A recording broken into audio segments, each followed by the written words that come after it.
జై శ్రీరామ్. అందరికీ నమస్కారం. వెల్కమ్ టు న్యూస్ అఖండ. నేను మీ కస్తూరి శ్రీధర్.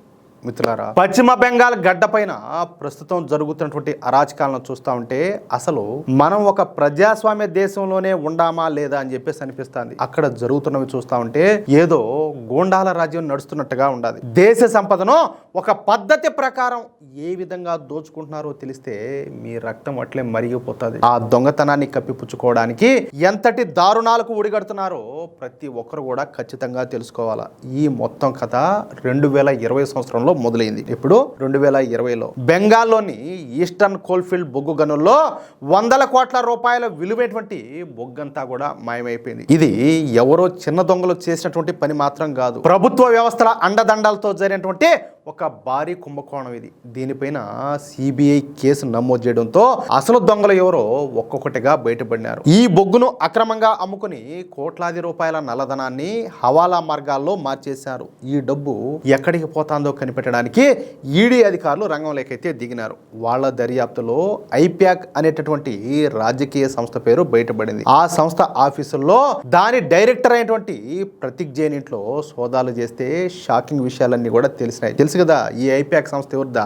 ఈ బీహార్ లో ఉంటాడు కదా ఒక ఆయన, ప్రశాంత్ కిషోర్ అని చెప్పేసి, ఆయనదన్నమాట. ఆయనే దీనికి మూలకర్త, సృష్టికర్త అంతా కూడా. హవాలా మార్గాల ద్వారా ఐప్యాక్ ఖాతాల్లోకి భారీగా డబ్బులు చేరినాయని చెప్పేసి ఈడీ అధికారులు ఆధారాలతో సహా చెబుతున్నారు. ఇది దేశ ప్రజలందరినీ కూడా ఆశ్చర్యపరిచేటటువంటి విషయం అన్నమాట. పనికిరాని కంపెనీల నుంచి అప్పులు తీసుకున్నట్లు దొంగ బిల్లులన్నీ కూడా సృష్టించారు. దాదాపు 50 కోట్ల రూపాయల వరకు అక్రమ లావాదేవీలు చేశారని చెప్పేసి అధికారులు అయితే పసిగట్టినారు. ఈ నిధుల స్వీకరణ వెనక ఉన్నటువంటి నెట్వర్క్ చాలా పెద్దదని చెప్పేసి అర్థమైపోయింది. దేశంలోనే కాకుండా విదేశీ హవాలా మార్గాలను కూడా వీళ్ళు విచ్చలవిడిగా వాడేశారు. మామూలుగా అయితే కాదు. అదేదో సినిమాలో బ్రహ్మాండం చెప్పినట్టు వాడకం అంటే ఎట్టుంటుందో చూపించారనమాట. బెంగాల్లో జరిగినటువంటి బొగ్గు దొంగతనానికి ఈ రాజకీయ టీం కు విడదీయలేనటువంటి సంబంధం ఉండదని చెప్పేసి ఈడీ అధికారులు పక్కాగా కనిపెట్టారు. అయితే ఇక్కడే ఒక పెద్ద విడ్డూరం అయితే జరిగింది. ఈ ఏడాది జనవరిలో ఈడీ అధికారులు ఐప్యాక్ ఆఫీసులో సోదాలు చేస్తా ఉంటే ఆ రాష్ట్ర ముఖ్యమంత్రి ఏదా పశ్చిమ బెంగాల్ రాష్ట్ర ముఖ్యమంత్రి అటువంటి మమతా బేగం స్వయంగా అక్కడికి పోయింది. ఒక కేంద్ర దర్యాప్తు సంస్థ తన పని తాను చేసుకుంటా ఉంటే ఈ ముఖ్యమంత్రి అక్కడికి వెళ్ళి అక్కడ ఏం చేస్తున్నారు, ఎవరిని కాపాడడానికి ఆమె అంత దూరం అంతగా పరుగులు తీసుకుంటా పోయినారు తెలుసా మీకు? అక్కడికి వెళ్ళడమే కాకుండా విధుల్లో ఉన్నటువంటి ఈడీ అధికారులను ఆమె బెదిరించారు. ఎవరు?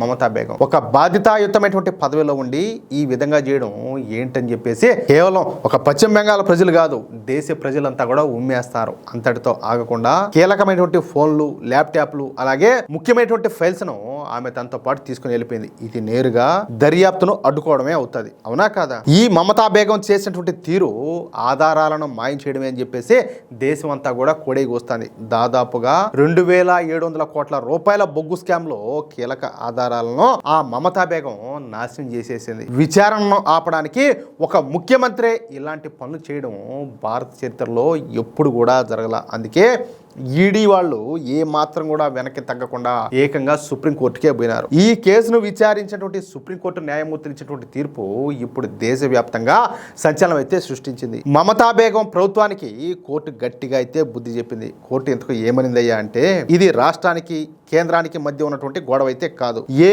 ముఖ్యమంత్రి కూడా విచారణ మధ్యలో చొరబడి ప్రజాస్వామ్యాన్ని నాశనం అయితే చేయలేరు. రాజ్యాంగం రాసినటువంటి అంబేద్కర్ లాంటి మహనీయులు కూడా ఒక ముఖ్యమంత్రి దర్యాప్తు ఆఫీసులోకి ఈ విధంగా జొరబడతారని చెప్పేసి ఎప్పుడు కూడా ఊహించుండ్రు. కేవలం బొగ్గు స్కామ్ మాత్రమే కాదు, పశ్చిమ బెంగాల్లో శాంతి భద్రతలన్నీ కూడా దారుణంగా పడిపోయాయని చెప్పేసి కోర్టు అయితే తప్పు పట్టింది. అక్కడ అసలు చట్టం అమల్లో ఉందా అని చెప్పేసి కోర్టు అయితే సూటిగా ప్రశ్నించింది. మాల్దాలో 7 జడ్జీలను బందీలుగా ఉంచినటువంటి ఘటన చూస్తే గుండె తరుక్కుపోతుంది. ప్రజలు కోర్టులకు వెళ్లాలంటే భయపడే పరిస్థితిని ఆ పశ్చిమ బెంగాల్లో అయితే సృష్టించారు. బెంగాల్లో జరుగుతున్నటువంటి వాస్తవాలను మేము విస్మరించలేమని చెప్పేసి సుప్రీంకోర్టు అయితే స్పష్టం చేసింది. ఇది ఎవరో ఇద్దరు వ్యక్తుల మధ్య జరిగినటువంటి గొడవ కాదని చెప్పేసి సుప్రీంకోర్టు అయితే తేల్చెప్పింది.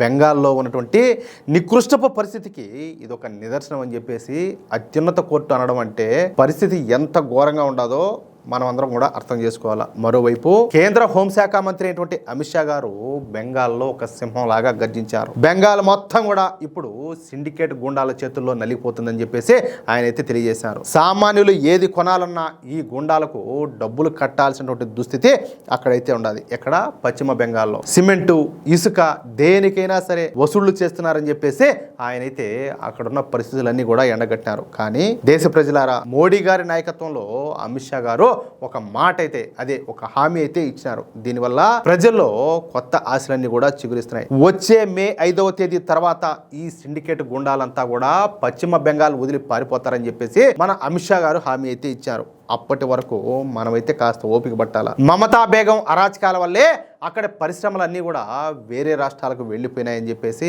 ఆయనైతే స్పష్టం చేశారు. దీనివల్ల పశ్చిమ బెంగాల్ పూర్తిగా నాశనం అయిపోయింది.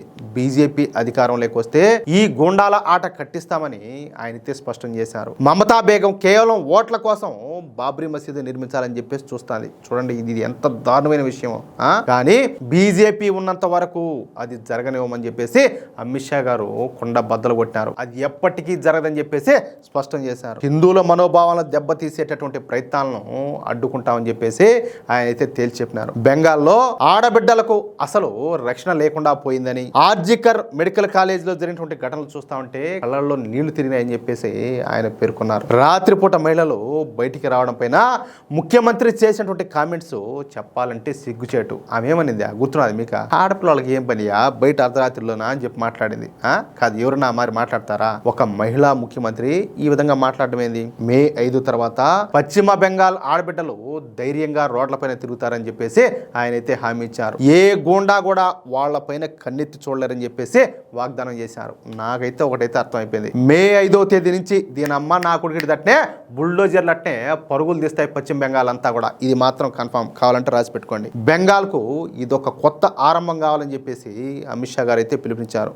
మన పూర్వీకులు కోరుకున్నటువంటి సోనార్ బంగ్లాను, అంటే బంగారు పశ్చిమ బెంగాల్ను మళ్ళీ నిర్మించడానికి బీజేపీ సిద్ధంగా ఉండాలి. బెంగాల్ ఆడబిడ్డలను భయం నుంచి విముక్తి చేస్తామని మన అమిత్ షా గారు అయితే మాటిచ్చారు. చొరబాటుదారులు లేనటువంటి పశ్చిమ బెంగాల్ను సృష్టిస్తామని చెప్పేసి ఆయన హామీ ఇవ్వడం ప్రతి ఒక్కరూ కూడా గుర్తించుకోవాల్సినటువంటి విషయం. జాతీయవాదులంతా కూడా ఏకమయ్యి ఈ అరాచక పాలనకు అంతం పలకాల్సినటువంటి సమయం అయితే వచ్చింది. మనం అంతా కూడా కలిసి ఒకే బాటలో నడవాల్సినటువంటి అవసరం అయితే ఉంది. మిత్రులారా, పశ్చిమ బెంగాల్ గడ్డపైన జరుగుతున్నటువంటి అరాచకాలు, అలాగే ప్రజాస్వామ్యాన్ని అపహాస్యం చేస్తున్నటువంటి తీరు మీరంతా కూడా గమనిస్తూనే ఉంటారు. ప్రజాధనాన్ని లూటీ చేయడమే కాకుండా విచారణను అడ్డుకోవడానికి స్వయంగా ముఖ్యమంత్రి రంగంలోకి దిగడం మన రాజ్యాంగానికి జరిగినటువంటి అతి పెద్ద అవమానం. మీకు అనిపిస్తుంది ఆ విధంగా? మరి ఇలాంటి వాస్తవాలు మీకు తెలియాలి అంటే నిజాలను నిర్భయంగా చెప్పేటటువంటి మన న్యూస్ అఖండ ఛానల్ను తప్పనిసరిగా సబ్స్క్రైబ్ చేసుకోండి.